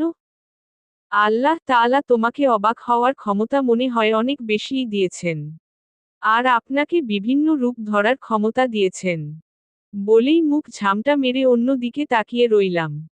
কিন্তু পরক্ষণেই মনে মনে ভাবলাম, নাউজুবিল্লাহ। আমার মধ্যে টিপিক্যাল বউদের আচরণ কেন ভাসছে? আমার ভাবনার মাঝে তিনি আমার দুই হাত টেনে টেনে সামনে পিছনে আমাকে মৃদু ঝাঁকালেন। এরপর বললেন, তুমি এত বেশি কথা বলো। কালকে রাত থেকে তোমার সাথে জরুরি কথা বলতে নিলেই তুমি আজেবাজে জিনিসে টেনে কত শত কথা বলো। এই মিষ্টি, এত কথা কোথায় জমিয়ে রাখো গো? আমি বাঁকা চোখে তাকালাম। তিনি হাসি মাখা মুখে বললেন, এভাবে তাকিও না বউ। এমনিতেই বয়সে বড় তুমি। মারধর না আবার শুরু করো সেই ভয় আমার প্রাণ যায় যায়। এভাবে তাকিয়ে বুকের কাঁপুনি আর বাড়িয়ে দিও না। ভেবেছিলাম তোমাকে শাসনে শাসনে হৃদয় বন্দি করে রাখবো ইনশাআল্লাহ। কিন্তু আল্লাহ তাআলা যা দেখাচ্ছেন 2 দিন ধরে, তাতে মনে হচ্ছে তুমিই আমাকে শিকল পরিয়ে রাখবে গো। নিজে এত কথা বলতে পারেন আর আমাকে বাচাল বলেন? ক্লাসে তো ভদ্ররনকের মতো মুখে তালা দিয়ে বসে থাকতেন অথচ এখন বাব্বা যেন মাটির হাঁড়িতে খই ভাজা হচ্ছে। ফটফট করে কত কথা বলে চলেছেন। আমি সুযোগ পেয়ে তাকে একগাদা কথা শুনিয়ে দিলাম। একতরফা তিনিই শুধু আমাকে খোঁচা মেরে কথা বলবেন আর আমি শুধু হজম করব তা আবার হয় নাকি? কিন্তু ফটফট করেও তো শুধু অকাজের কথাই বলছি। তো বলুন না বাবা। কে আপনাকে মানা করছে? এই, আমি তোমার বাবা না। তিনি ধমকে উঠলেন। জানি। এবার কাজের কথা বলুন নয়তো হাত ছাড়ুন। কালকে থেকে এই এক ঘরে বসে থেকে আমার দম আটকে আসছে। আচ্ছা বলছি। কিন্তু খবরদার অন্য প্রসঙ্গ টানবে না। আমি জবাব দিলাম না। তিনিও অপেক্ষা করলেন না। বলে গেলেন, বিয়ের আগেই টিকিট কেটে রেখেছিলাম। আমরা 1 সপ্তাহের জন্য সিলেটে যাব। শুধু মাকে বলেছি। বউ নিয়ে ঘুরতে যাওয়াও পুণ্যের কাজ, মিষ্টি। আর আমি কোনো কিছু ঢাকঢোল পিটিয়ে করি না। আল্লাহ তাআলার দেওয়া নেয়ামত গোপনেই আস্বাদন করতে চাই ইনশা আল্লাহ। কালকে সকালে নাস্তা খেয়েই ইনশা আল্লাহ বেরিয়ে যাব। তুমি আর আমিই শুধু যাব। মা বাড়িতে একা থাকবেন? কথাটা জিজ্ঞেস না করে পারছিলাম না। তিনি ভ্রু ভঙ্গ করে আমার দিকে তাকালেন। বুঝাই যাচ্ছে কথায় বাধা পেয়ে বিরক্ত হয়েছেন। তার এমন চাহনি দেখে ভয়ই হচ্ছে। না জানি আবার ধমক দিয়ে উঠেন। আমি শুকনো ঢোক গিলে চোখ নামিয়ে নিলাম। কিন্তু হায় আল্লাহ! এই লোক আমাকে ধমক না দিয়ে আলতো করে নাক টেনে বললেন, বউ গো বউ, তুমি আমাকে মনে হয় না কোনোদিন ঠিকমতো কথা বলতে দিবে। খালি কথার মাঝে বাধা দিচ্ছ। দেখা যাবে, মরণ উপস্থিত হলে সেখানেও। তার মুখে এমন কথা শুনে আমার ভেতরটা যেন কেমন করে উঠল। থামিয়ে দিতে ব্যাকুল হয়ে বললাম, আল্লাহ ওয়াস্তে এসব কথা কখনো বলবেন না। হায়াতমুত সব আল্লাহ সুবহানাহু ওয়া তাআলার হাতে। কিন্তু আমি মনে মনে অনেক চাই, আমার জীবনের গুরুত্বপূর্ণ মানুষগুলো অনেক বছর বাঁচুক, অন্তত আমার আগে যেন তিনি তাদের তুলে না নেন। এই মিষ্টি, মন খারাপ করলে? বউয়ের সাথে মজা করা যায় গো। মন খারাপ করো না। মৃত্যু যারই আগে হোক। মহান আল্লাহ তাআলা সেভাবে সাজিয়ে রেখেছেন। তবে আমি তার দরবারে রোজ ফরিয়াদ করছি যেন জান্নাতে সংসার করতে না হলেও অন্তত ঝগড়া করার জন্য যেন তিনি আমাদের একসাথে রাখেন। কিন্তু 1 মিনিট। মনে হয় হঠাৎ করে তার কিছু মনে পড়ল। কি যেন ভেবে তিনি বললেন, তোমার জীবনের গুরুত্বপূর্ণ মানুষ। কিন্তু তুমি তো আমাকে স্বামী হিসাবে স্বীকার করছো না, তাহলে গুরুত্বপূর্ণ কিভাবে হলাম? বিকেলের শেষ আলো। দিজা মজুমদার গল্পরাত। পর্ব 7। থতমত খেলাম তার এমন কথা শুনে। আমার চোখের দৃষ্টি চঞ্চল হলো, কিন্তু তাও আমি তাকালাম তার দিকে।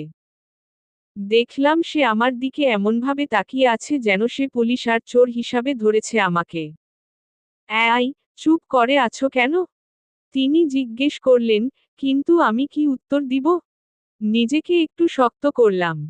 এরপর বেশ ভাব নিয়ে বললাম, আপনি কিন্তু অন্য প্রসঙ্গে চলে যাচ্ছেন। তিনি মৃদু হেসে উঠলেন। জানতে চাইলেন আদুরে গলায়, তাই নাকি বউ? আমার উত্তরের অপেক্ষা করলেন না। তিনি বলে গেলেন, আচ্ছা শোনো। মাকে যাওয়ার কথা বলেছিলাম। কিন্তু তিনি রাজি হননি। আমাদের নতুন বিয়ে। বুঝতেই পারছো তিনি যাবেন না। মায়ের সাথে আমার দূরসম্পর্কের এক বোন থাকবে। সব ব্যবস্থা আল্লাহ তাআলার মেহেরবানিতে হয়ে গেছে। তো ফাইনাল কথা হলো আমি আর তুমি শুধু যাচ্ছি।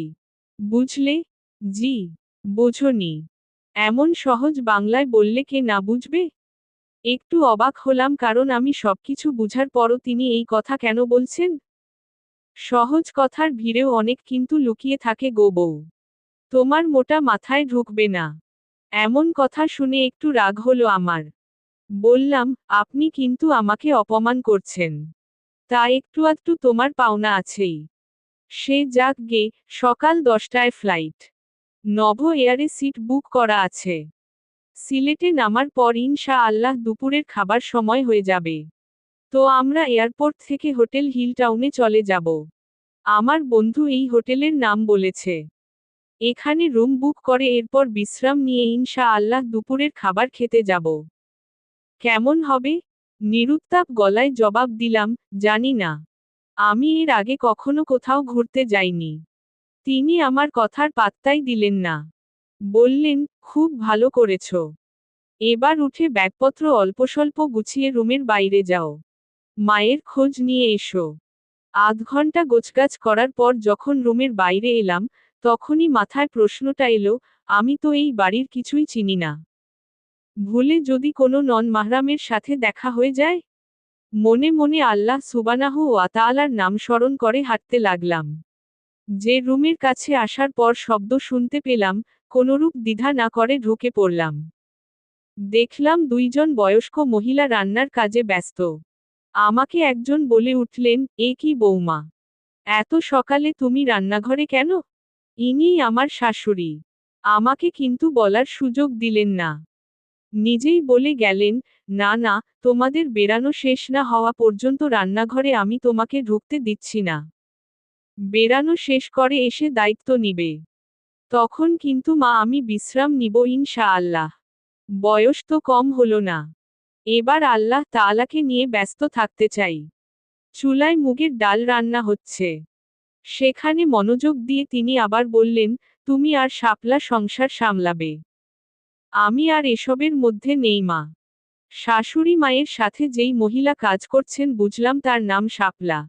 আন্দাজ করা উচিত নয়। তবে তিনি হয়তো এই বাড়িতেই থাকেন। আমার ঠিক জানা নেই। আমি চুপচাপ দাঁড়িয়ে রইলাম। মা আমার কাছে এসে মাথায় হাত বুলিয়ে সতর্ক গলায় জিজ্ঞেস করলেন, আকাশ পাঠিয়ে দিল? তাই না? আসলে মা, আমাকে বলতে দিলেন না। ওই ছেলেকে আগেই বলে রেখেছিলাম তোমাকে যেন সাতসকালে তুলে রান্নাঘরে না পাঠায়। কিন্তু আমার কথা শুনল না। একদম বাপের মতো ঘাড় তোত্তারা টাইপ। এবার একটু ঠিক করে নাও মা, নয়তো ওই ছেলে তোমার জীবন আমার মতোই 12টা বাজিয়ে ছাড়বে। মায়ের কথা শুনে লজ্জায় পেলাম। ভাবিনি তিনি এসব কথা বলবেন। ছোটবেলা থেকে শুনে এসেছি শাশুড়িরা দজ্জাল টাইপ হয়। বউদের অনেক অত্যাচার করে। সত্যি বলতে নিজের শাশুড়ি নিয়ে আমি অনেক শঙ্কিত ছিলাম। কিন্তু এখন নিজের সামনে মানুষটাকে দেখে মনে হচ্ছে, সব শাশুড়ি খারাপ হয় না। আল্লাহ সুবহানাহু ওয়া তাআলার ওপর আমার পরিপূর্ণ আস্থা ছিল বলেই আজ এত প্রশস্ত চিন্তা করার মতো একজন শাশুড়ি পেলাম, আলহামদুলিল্লাহ। আমাকে ছেড়ে দিয়ে মা বলে উঠলেন, এসেছো যখন তোমাদের খাবারগুলো নিয়ে যাও। প্রথম কয়েকটা দিন আগে নিজেদের মর্জি বোঝার চেষ্টা করো। আমাকে সময় না দিলেও চলবে মা। কিন্তু মা, এবারও কথা বলার সুযোগ পূরণ হলো না। পাশ থেকে শাপলা নামক বয়স্ক মহিলা বেশ গর্ব করে বলে উঠলেন, আল্লাহ তোমার কপালে একখান শাশুড়ি লেখা দিছেন গো বউ। এমন শাশুড়ি কপাল না থাকলে পাউন যায় না। সংসারেও জায়ঝামেলা নাই। না আছে ননদ আর না আছে দেওর। শ্বশুর পর্যন্ত নাই। এক্কেবারে গা হাত পা ছাড়া। চুপ কর তো শাপলা। খালি বকর বকর। তাড়াতাড়ি শেষ কর।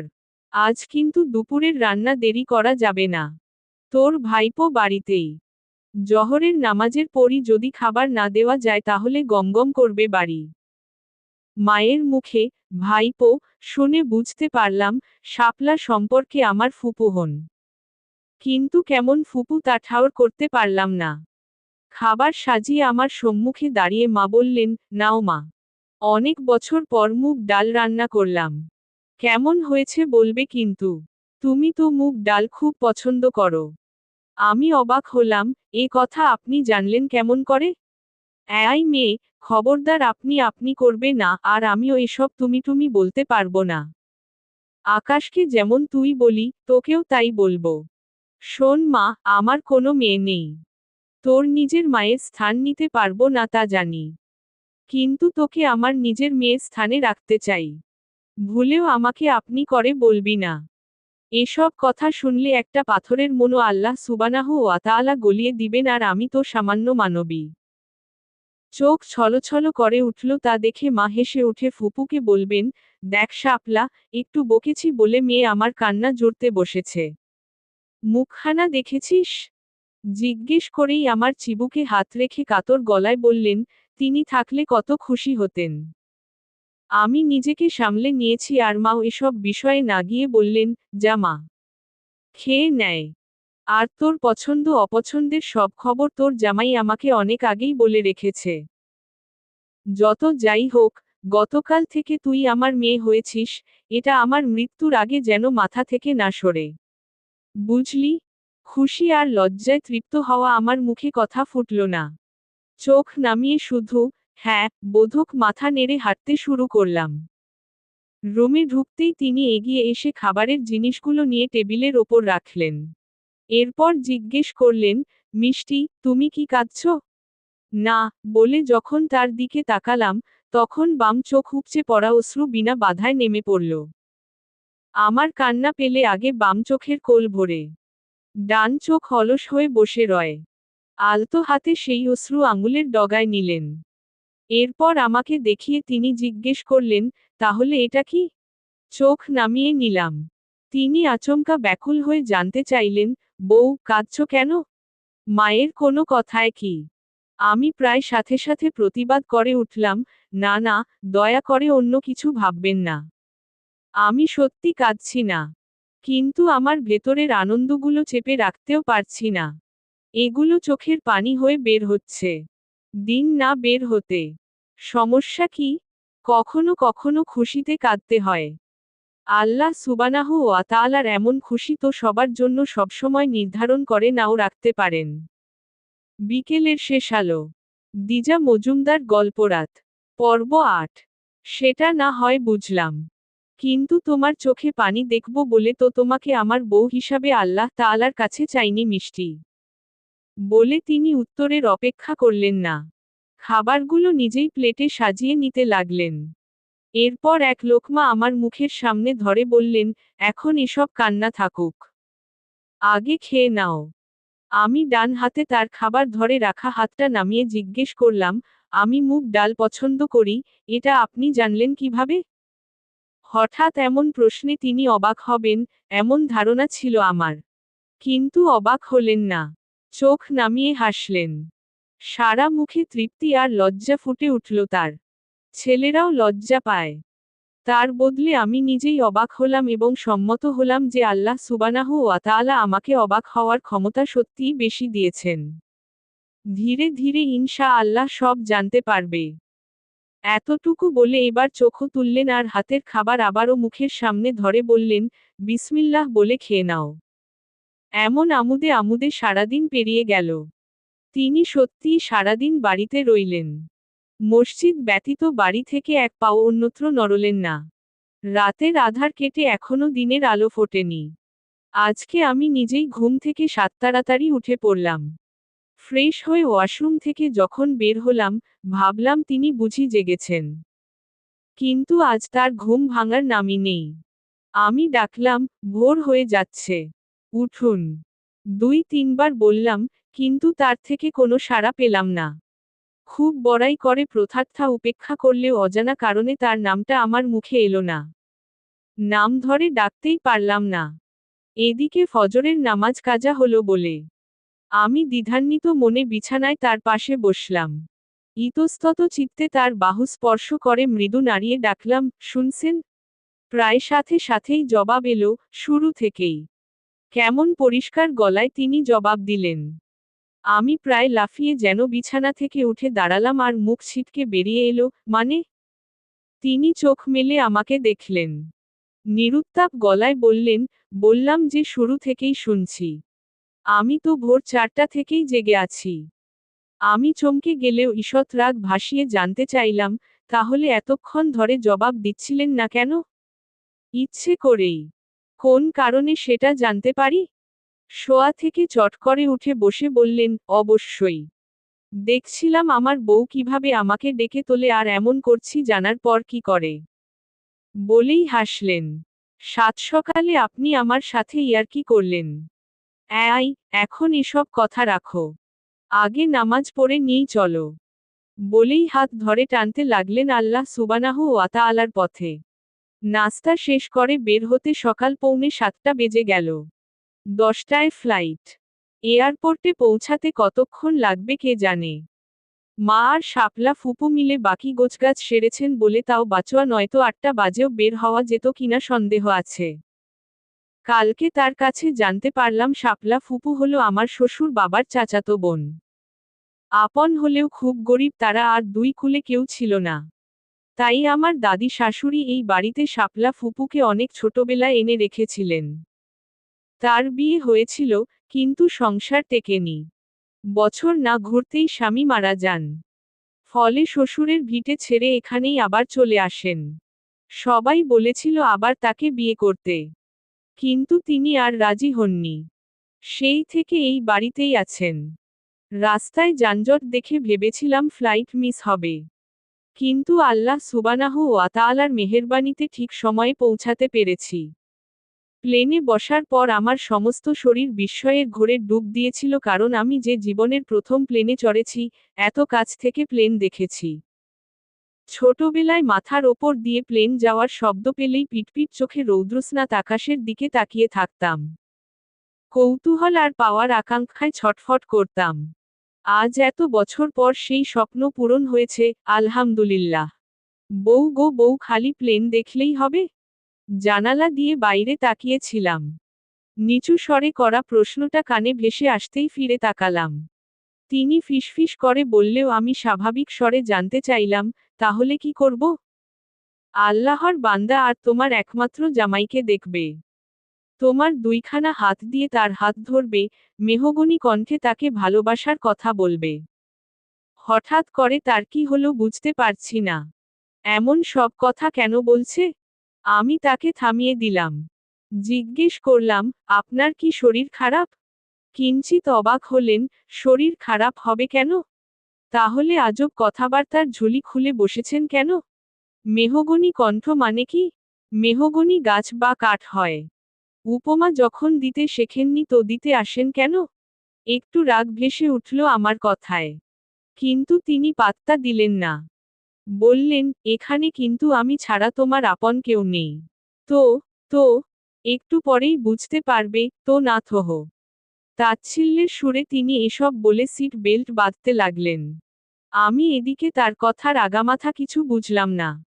কিছুক্ষণ অকারণে তার দিকে তাকিয়ে থেকে নিজেও সিট বেল্ট বেঁধে নিলাম। পিছঢালা পথে বাস ট্রাকের মতো প্লেন চলতে শুরু করেছে, খুব আস্তে ধীরে। একবারে তাকে আড়চোখে দেখে আমি জানালার বাইরে তাকালাম। মুগ্ধ হয়ে গেলাম আল্লাহ সুবহানাহু ওয়া তাআলার তৈরি সৃষ্টি দেখে। শুকরিয়া আদায় করতে করতে যখন খুশি মনে এটা সেটা ভাবছিলাম আচমকা প্লেনের গতি বেড়ে গেল। খুব জোরে পিছঢালা পথ বেয়ে যখন প্লেন আকাশমুখী হলো, তখন গতিবেগে আমি পিছনের দিকে হেলে পড়লাম। প্লেন পিছনের দিকে বাঁকা হয়ে আছে। ভয় সমস্ত শরীর আমার অসাড় হয়ে গেছে। নিকাব পরা সত্ত্বেও মুখে দুই হাত গুজে চাপা চিৎকার দিয়ে উঠলাম। কয়েক সেকেন্ড এরকম চলার পর প্লেন সোজা হলো ঠিকই, কিন্তু মনে হলো নিচে পড়ে যাচ্ছে। আমি আর পারলাম না। তার বুকে মুখ গুজে মোজা পরা হাতে শুভ্র পাঞ্জাবি খামচে বাচ্চাদের মতো বায়না করলাম, আল্লাহর ওয়াস্তে আমাকে নামিয়ে দিতে বলুন। আমি যাব না। যাব না আমি। আমার কাণ্ড দেখে তিনি হো হো করে হেসে উঠলেন। বললেন, বলেছিলাম না আমি ছাড়া তোমার এখানে আপন কেউ নেই? জানতাম তো এসব হবে। প্রায় কেঁদে দিব এমন গলায় আমি তাকে আকুতি জানালাম, আমি আর কখনো আপনার সাথে রাগারাগি করব না। প্লিজ আমাকে নামিয়ে দিতে বলুন। এসব সিলেট ফিলেট আমি যাব না। একদম যাব না। রাগারাগি করো তাতে আমার সমস্যা নেই। কিন্তু যদি বলো যে আমার কথা শুনে চলবে তাহলে কিছু একটা করতে পারি। আমি আগে পিছে কিছু না ভেবেই তার কথায় সায় দিয়ে বলে উঠলাম, শুনবো শুনবো। 100 বার শুনবো। আমার সম্মতি পেয়ে তিনি নিজের ডান হাতটা আমার পিঠ ঘুরিয়ে আমাকে আরো কাছে টেনে নিলেন। তার পাঞ্জাবি খামচে ধরা হাতের পিঠে বাম হাত দিয়ে মালিশ করতে লাগলেন। এদিকে আমি তো আয়াতুল কুরসি পড়তে পড়তে মুখে ফেনা তুলে ফেলছি আর আল্লাহ সুবহানাহু ওয়া তাআলাকে বলছি, আর জীবনেও প্লেন নিয়ে আহ্লাদ করব না রাব্বুল আলামিন। এবাবের মতো আমাকে বিপদমুক্ত করুন। প্লেন যেন ধসে না পড়ে ইয়া রাহিম। কতক্ষণ পরে তা জানা নেই। তিনি আমাকে ডাকলেন, মিষ্টি। কি জন্য ডাকলেন সেটা না শুনেই আমি বলে উঠলাম, না আমাকে ছাড়বেন না। খবরদার ছাড়বেন না। শক্ত করে ধরে রাখুন। হালকা হেসে তিনি ফিসফিস করে জিজ্ঞেস করলেন, একেবারে শক্ত করে ধরে রাখবো গো বউ? বিকেলের শেষ আলো। দিজা মজুমদার গল্পরাত। পর্ব 9। আল্লাহ সুবহানাহু ওয়া তাআলার মেহেরবানিতে অবশেষে হোটেল হিল টাউনে পৌঁছাতে পেরেছি। প্লেন থেকে নামার পরও আমার অস্বস্তি কাটেনি। আমি তাকে ধরেই রেখেছিলাম আর এই সুযোগে তিনি ফোন কাটতে কিন্তু একদম ভোলেননি। রাগ হলেও তখন দেখাতে পারিনি, ভয়েই যে আমার জান বেরিয়ে যাচ্ছিল। এদিকে রুমে এসেই আমি বিছানায় গা এলিয়ে দিয়েছি। এখন আমি রুমে একাই আছি। তিনি একটু বেরিয়েছেন কোথাও আর মায়ের সাথে কথাও বলবেন, দূরসম্পর্কের বোন এলো কিনা খোঁজ নিতে। দুপুরের খাওয়া শেষ করতেই তিনি জিজ্ঞেস করলেন, বের হবে এখন? কোথায়? কোথায় আবার? চলো সিলেট ঘুরে দেখি। মাথা খারাপ? আমি প্রায় চেঁচিয়ে বললাম। তিনি জানতে চাইলেন, মাথা খারাপ হবে কেন? ঘুরতে এসে ঘুরবে না? সেসব কালকে দেখা যাবে। আজকে আমি হোটেল রুম থেকে কোথাও নড়ছি না। আমার মাথা এখনো ঘুরছে। প্লেনেও মানুষ চড়ে। দুপুরের খাবার তিনি কিনে এনেছিলেন। আমাদের হোটেলে গিয়ে খেতে হয়নি বলে আমি অনেক খুশি হয়েছিলাম, আলহামদুলিল্লাহ। কারণ আমার যা অবস্থা ছিল এতে কোথাও বের হওয়া খুব মুশকিল। খাওয়া শেষে যেই শসার টুকরোগুলো পড়েছিল তার থেকে এক পিস মুখে দিয়ে তিনি জিজ্ঞেস করলেন, তাহলে বাড়ি ফেরার সময় প্লেনে যাবে না? অন্য কিছুর ব্যবস্থা করতে হবে দেখছি। আমি জানতাম এসব হবে। তাই বুদ্ধি করে শুধু সিলেট আসার টিকিট কেটেছিলাম। তার কথায় অবাক হওয়ার গলায় বললাম, বাব্বা! আপনি দেখছি সবজান্তা চাপাফুল। তা জানতেন যখন এসব হবে। তাহলে সিলেট আসার টিকিটও কাটতে গেলেন কেন? বাস বা ট্রেনে আসতে পারলেন না? এবার একটু রাগ প্রকাশ পেয়ে গেল আমার। বসে রইলাম না আর বিছানায়। একটু চটপটে ভাব দেখিয়ে ওয়াশরুমের দিকে যেতে লাগলাম। অন্যদিকে তিনি হো হো করে হাসছেন। আজকে এত পরিমাণ হাসছেন যেন কেউ তার নাকের কাছে লাফিং গ্যাস ধরে রেখেছে। ঘুম ভাঙল আমার। চোখ মেলে তাকাতে সবকিছু অচেনা লাগলো। শোয়া অবস্থায় এদিক সেদিকে তাকিয়ে তাকে দেখতে পেলাম। জায়নামায় বসে তিনি আঙুলে তাসবিহ পড়ছেন। চোখাচোখি হতেই খুব মিষ্টি করে হাসলেন। আমার মাথা এখন ঝিম মেরে আছে। তাই তার সুন্দর হাসির বিপরীতে আমি কিছুই করতে পারলাম না। কিছুক্ষণ তাকিয়ে থেকে ঘুম জড়ানো কণ্ঠে জিজ্ঞেস করলাম, এখন কি সকাল? না বউ। আসরের ওয়াক্ত চলে এখন। উঠে নামাজ পড়ে নাও। আমি শুনে ঘরটা দেখতে লাগলাম। আস্তে আস্তে হুঁশ ফিরল আমি সিলেটে আছি। এত বয়স হওয়ার পরও এই স্বভাব যে কেন বদল হয় না তা বুঝতে পারি না। আমাকে ডাকলেন না কেন? একটু সময় নিয়ে আমি তাকে জিজ্ঞেস করলাম। অভিমান করার মতো প্রশ্ন হলেও প্রশ্নে অভিমান নয়, ঘুম ফুটে উঠল। তুমি ক্লান্ত ছিলে। হঠাৎ ঘুমিয়ে পড়লে কখন আমিও টের পাইনি।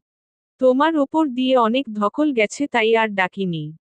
আমাকে ফেলে নামাজ পড়ে নিলেন? জবাব দিলেন না। মৃদু হেসে উঠে এলেন। আমার পাশে বসে পবিত্র এক ভালোবাসা লেপ্টে দিলেন আমার কপালে। এরপর জিজ্ঞেস করলেন, একসাথে নামাজ পড়া মিস করলে বলে অভিমান হচ্ছে নাকি এটার জন্য? তার এমন প্রশ্ন শুনে ঘুম জড়ানো মুখে আমার লজ্জার মেঘ জমল গাঢ় হয়ে চোখ বুজে দিলাম। হুটহাট আমাকে অপদস্থ করা এই মানুষটার দিকে এখন তাকিয়ে থাকা আর কোনোভাবেই সম্ভব না। বুঝতে পারছি তিনি উঠে যাচ্ছেন। তবে যেতে যেতে বললেন, ফ্রেশ হয়ে নামাজ পড়ে নাও নয়তো কাজা হয়ে যাবে। নামাজ শেষ করে আমি জায়নামায় গুছিয়ে রেখে বিছানায় বসলাম। প্রায় সাথে সাথেই তিনি আমার মুখখানা দেখে জিজ্ঞেস করলেন, কিছু বলবে মিষ্টি? মুখে না বলে আমি মাথা নাড়িয়ে, না, জানাতেই তিনি আধশোয়া থেকে সোজা হয়ে বসলেন। জানতে চাইলেন, কি ব্যাপার? তোমার কি মন খারাপ? এমন লাগছে কেন? না, মন খারাপ হয়নি। তাহলে এমন লাগছে কেন? আপনি আমাকে বিয়ে করলেন কেন বা কিভাবে করলেন, তা নিয়ে কিন্তু কোনো কিছুই বলেননি। আমি জিজ্ঞেস করার পর বারবার এড়িয়ে গেছেন। আমার কথা শুনে তিনি 23 মিনিট ঝিম মেরে বসে রইলেন। এরপর মুখের ভঙ্গিমায় সারল্য মিশিয়ে জিজ্ঞেস করলেন, এগুলো জানতেই হবে? জি। আমি ছোট্ট করে জবাব দিয়ে তার দিকে তাকিয়েই রইলাম।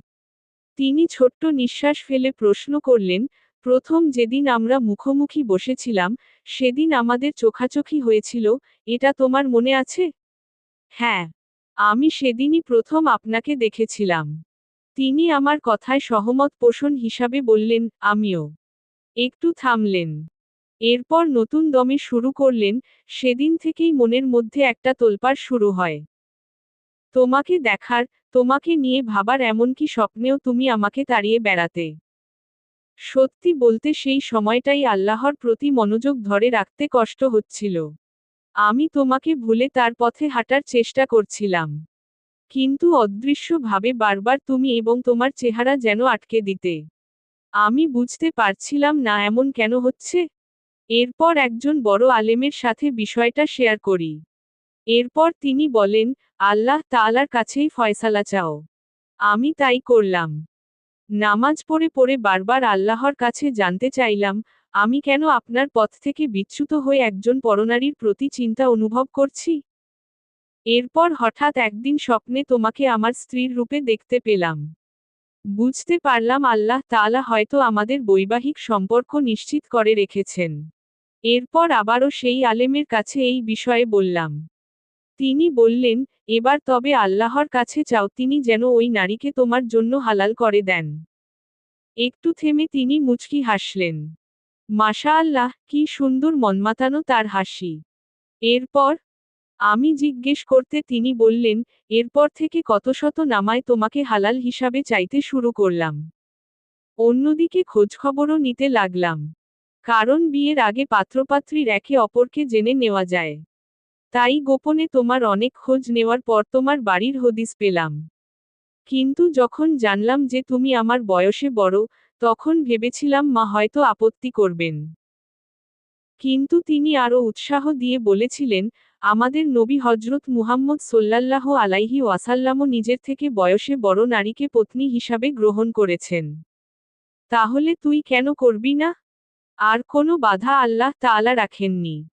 আমি শুধু পড়াশোনা শেষ হওয়ার অপেক্ষায় ছিলাম আর তোমার খোঁজখবর পেতে যেন সহজ। তাই তো ম্যানেজমেন্ট নয়, ইকোনমিক্স নিয়ে অনার্স করলাম। এর মাঝে আবার দেখলাম তুমি আচমকা নিজেকে কেমন বদলে ফেলছো, গুটিয়ে নিচ্ছ নিজেকে, আড়াল করলে পর্দা নামক আল্লাহ তাবলার দেওয়া এক পবিত্র নিয়মে। আলহামদুলিল্লাহ, এটা দেখে আরও নিশ্চিত হয়েছিলাম তুমি আমার জন্য হালাল হচ্ছ আল্লাহ তাআলার ইশারায়। আমার খুশি যদি সেদিন দেখতে মিষ্টি। এসব না হয় বুঝলাম। কিন্তু আমার আম্মু আব্বু এই বিয়ে নিয়ে আমাকে বলতে দিলেন না। থামিয়ে নিজেই শুরু করলেন, সত্যি বলতে বিয়ের প্রস্তাব পাঠানোর পর একটু বেগ পেতে হয়েছিল। বিশেষ করে শাশুড়ি মায়ের আপত্তি ছিল যে পাত্রের বয়স কম পাত্রীর তুলনায়। তার এমন কথা আমি চমকে উঠলাম, সে কি? আম্মুর আপত্তি ছিল? কিন্তু আম্মুকেই তো দেখলাম এই বিয়ে নিয়ে সবচেয়ে বেশি আগ্রহী। তিনি হাসলেন। রহস্য ভরা যেন সেই হাসি। বললেন, তোমার চাচি আমার দূরসম্পর্কের খালা হন, এটা অবশ্য আমাদের জানা ছিল না। তোমার চাচা চাচির আমাদের এই বিয়ে হওয়ার পিছনে অনেক অবদান আছে। মূলত তাদের পরামর্শ অনুযায়ী আমরা এগিয়েছিলাম। এরপর তোমার চাচি মানে আমার খালা গিয়ে শাশুড়ি মাকে কি সব বুঝিয়েছেন। এরপর আর আপত্তির বিষয় আসেনি। কিন্তু মিষ্টি বিকেলের শেষ আলো। দিজা মজুমদার গল্পরাত। পর্ব 10। হাসিখুশি মুখে হঠাৎ নীরবতা নেমে এলো। তিনি ডাকলেন বটে, কিন্তু আমি জবাব দিলাম না। কেমন এক মোহে বিভোর হয়ে শুধু তাকিয়ে রইলাম। তার চোখ জোড়া নামানো ছিল। এখন সেই চোখ জোড়া তুলে তিনি আবার বলতে লাগলেন, তোমাকে হালালভাবে আমার করে পাওয়াটা সহজ ছিল না বটে। কিন্তু আমি তোমাকে পেতে কোনরূপ ছল করিনি মিষ্টি। সবকিছু ঠিকঠাক হওয়ার পর আমি বারবার করে বলেছিলাম, আমার ছবি যেন তোমাকে দেখানো হয়। কারণ তোমারও তো একটা পছন্দ অপছন্দ করার স্বাধীনতা আছে। কিন্তু তুমি তো ছবি দেখলে না। এরপর আর কি? না দেখে আর না জেনেই আমার সাথে পবিত্র বন্ধনে জড়িয়ে গেলে। কথা শেষ করে তিনি হাসলেন। কিন্তু এই হাসিতে কষ্টের একটা ছাপ দেখতে পেলাম। কি জানি কি হলো আমার। অজানা ঘোরে এবার আমি তার ডান হাত পরম যত্নে আগলে নিয়ে জিজ্ঞেস করলাম, এত কিছু করলেন? আমার চোখে মুখে যতটা না বিস্ময় ফুটেছে তার চেয়ে অধিক দুষ্ট হাসিতে এক নিমিষেই মত্ত হলেন তিনি। ঘোরের জন্য কিছুই ঠাউর করতে না পেরে প্রশ্ন করলাম, হাসছেন কেন? মুখে তেমনি দুষ্ট হাসি জিয়য় রেখে তিনি পাল্টা প্রশ্ন করলেন, হাত না ধরে কি কথা বলতে পারো না? এ কথা শোনার পর আমি এক ঝটকায় তার হাত ছেড়ে দিলাম। প্রায় সাথে সাথে মুখ ফিরিয়ে নিলাম। আমার সমস্ত গায়ে এখন বেড়ে উঠা লজ্জা এবং রাগ দৌড় প্রতিযোগিতা করছে যেখানে রাগেরই জয় হলো। আর আমার মুখাবয়বে তীব্র রাগ ভেসে উঠল। এসব তিনি ভালোই বুঝতে পারছেন। সেজন্য তো সমস্ত মনপ্রাণ উজাড় করে হাসছেন আর সুযোগের সদ্ব্যবহার করছেন। এখানে বসে থাকতেও অসহ্য লাগছে। কিন্তু চট করে তো উঠে যাওয়াও যায় না। আমি চুপচাপ বসে রইলাম। একটু আগেও কষ্টের ছায়া দেখলাম যার চোখে মুখে, এখন সেই আমায় অপদস্থ করছে লাগামছাড়া হয়ে। একটু সময় নীরবে পেরিয়ে গেল। তিনি হাসি থামিয়ে যখন আমার হাত ধরতে প্রস্তুত হচ্ছেন, তখন আমি নিজের হাত পিছনে নিয়ে রাগী চোখে তাকালাম। জানতে চাইলাম, মতলব কি? কিছুই না। দায়সারা জবাব তার। তাহলে হাতের নড়াচড়া বন্ধ করুন। সুযোগ পেলে যে ছাড় দেয় না তার আর আমার হাত ধরতে হবে না। তিনি হেসে উঠলেন। মানুষটা এত হাসতে পারে। বললেন, বউ গো বউ। এমন বাচ্চামিতে মাতলে কেন? একটু না হয় খোঁচা মেরেছি। তাই বলে এত বড় শাস্তি? বাঁচব না বউ। তোমার হাত ধরতে না মারলে নির্ঘাত মারা পড়ব।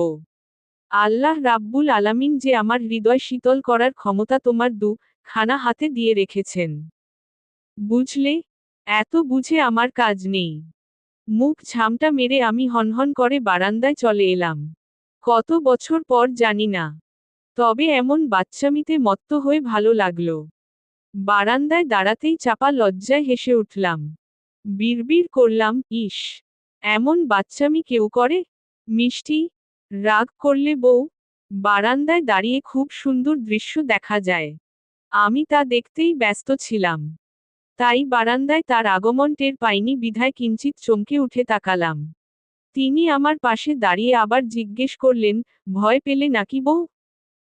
মেকি রাগের স্বরে আমি প্রতিবাদ করলাম, এত বউ বউ করবেন না। কেন? বউকে বউ বলবো না তো কি বলবো? দেনমোহর কিন্তু এখনো বাকি আছে, এটা ভুলে যাবেন না। একটু কর্তৃত্ব ফুটিয়ে বললাম। তিনিও সায় দিলেন, তাই তো। একদম ভুলে গেছি। দেনমোহর নিয়ে এখনো আলোচনা করাই শেষ হয়নি। জি। সেজন্যই বলছি, এত বউ বউ করবেন না। আগে দেনমোহর পরিশোধ করুন। এরপর ভেবে দেখব। বেশ ভাব নিয়ে কথাগুলো বললেও ভেতরে ভেতরে ভীষণ হাসি পাচ্ছে আমার। তাই নাকি বউ বউ বউ? কি আজব মানুষ! মানা করার পর আরো বেশি করে ডাকছে। আমি অবাক চোখে তাকালাম তার দিকে। তিনি আমার কপালে মৃদু টোকা দিয়ে বললেন, না চমকে এখন বলো তো। দেনমোহর পরিশোধ করে ফেলি ইনশাআল্লাহ। এটা ঝুলিয়ে রাখা ঠিক না। যা বলবো, তাই দিবেন? ইনশাআল্লাহ তাই দিব। বলো তুমি। তার কথা শুনে মনটা কেমন করে উঠল। একটু কাতর গলায় তাই এবার জিজ্ঞেস করলাম, চাওয়ার পর আবার আপত্তি করবেন না তো? আলতো হাতে আমাকে তার মুখোমুখি দাঁড় করালেন। আমার চিবুক তুলে নরম গলায় বললেন, যাকে ইহকালে আর পরকালে পাওয়ার জন্য অবিরাম আল্লাহ তাআলার কাছে চেয়ে চেয়ে মরছি। আমি তার চাওয়াতে আপত্তি করতে পারিব? বলো তোমার কি চাই? আমি তো বলছি, তুমি যা চাইবে আমি ইনশাআল্লাহ তাই দিব। খুশিতে আমার হৃদয় থই থই করে উঠল। আমি এমন খুশিতে কবে সিক্ত হয়েছিলাম আমার জানা নেই। তবে আল্লাহ সুবহানাহু ওয়া তাআলার কাছে মনে মনে শুকরিয়া আদায় করে ডানদিকে ঘাড় ঘুরিয়ে তাকালাম। দেখলাম গাছের ভিড়ে এক টুকরো আলো দেখা যাচ্ছে। সেদিকে হাত বাড়িয়ে আমি তাকে বললাম, আমি দেনমোহর হিসাবে, বিকেলের শেষ আলো, চাই। এবার তার দিকে ফিরে জানতে চাইলাম, দিবেন আমায়? বিকেলের শেষ আলো? মানে? কপালে কুঞ্চন সৃষ্টি করে তিনি প্রশ্ন করলেন।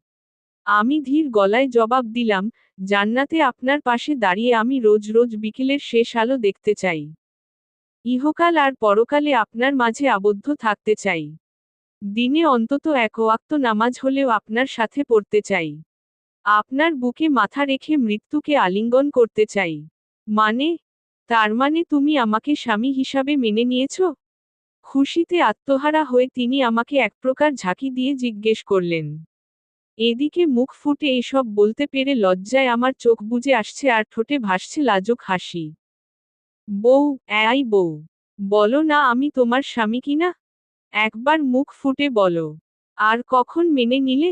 তুমি তো বাসর ঘরে বললে যে সংসার করবে না। তাহলে এখন এসব?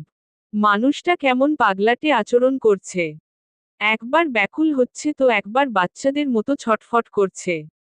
হালকা হেসে আমি বললাম, বাসর ঘরে আপনাকে দেখে চমকেছিলাম, এটা সত্যি। তবে এরপর আমার সব কথাবার্তা আর আচরণ ছিল স্বেচ্ছায় সাজানো। আসল কথা তো হলো, যেদিন আপনাকে প্রথম দেখেছিলাম, সেদিনই মনে মনে আল্লাহর কাছে চেয়েছিলাম, আপনার মতো একজন মানুষই যেন আমার স্বামী হন। কিন্তু ঘুণাক্ষরেও টের পাইনি যে আপনিই আমার স্বামী হয়ে বসবেন। তুমি কি এসব সত্যিই বলছো, মিষ্টি? জি, সত্যিই বলছি।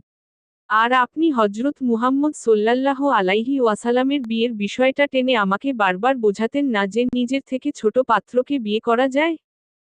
তিনি মুখে কিছু না বলে, হ্যাঁ, বোধক মাথা নাড়ালেন। আমি মৃদু হেসে বললাম, তার উম্মত হিসাবে এটা কি আমার অজানা বলুন? বরং যবে থেকে জেনেছি, তবে থেকে তো।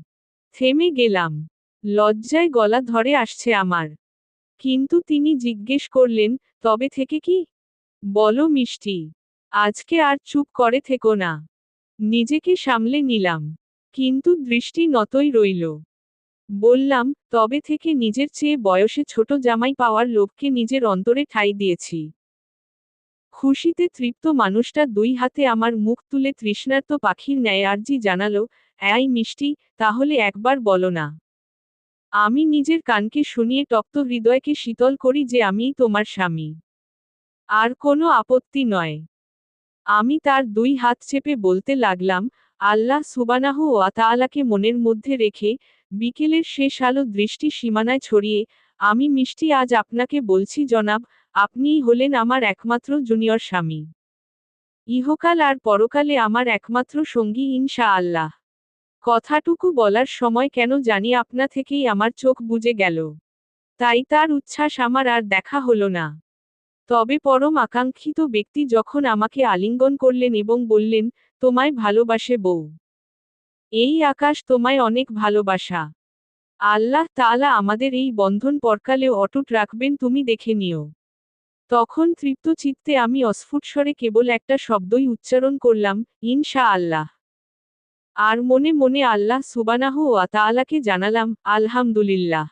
সমাপ্ত।